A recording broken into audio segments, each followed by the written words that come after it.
భారత communist party శత వార్షికోత్సవాలను December 26 నుంచి దేశవ్యాప్తంగా నిర్వహిస్తున్నట్లు సిపిఐ రాష్ట్ర కార్యదర్శి రామకృష్ణ తెలిపారు. విజయవాడ దాసరి భవన్లో శత వార్షికోత్సవ గోడ పత్రికను ఆవిష్కరించారు.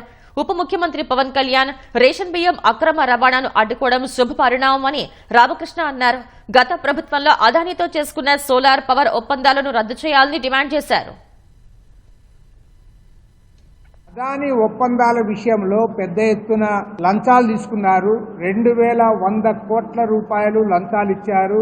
ఛత్తీస్గఢ్, ఒరిస్సా, తమిళనాడు, ఆంధ్ర రాష్ట్రంలో ఈ లంచాలు ఇచ్చారు.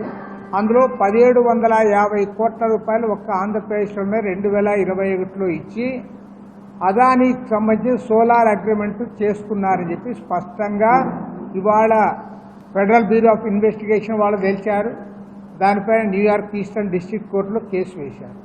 ఇవాళ రాయిటర్స్ వారు కూడా దానిపైన స్పష్టంగా చెప్పారు, ఇది ప్రజలకు ఉపయోగపడే అగ్రిమెంట్ కాదు, ఈ అగ్రిమెంట్ రద్దు చేయాలి, దీంట్లో పెద్ద ఎత్తున ఇది జరిగింది కాబట్టి దీనిపైన యాక్షన్ తీసుకోవాలి, దీనిపైన యాక్షన్ తీసుకునేంత వరకు కూడా మా పోరాటం కొనసాగుతుంది.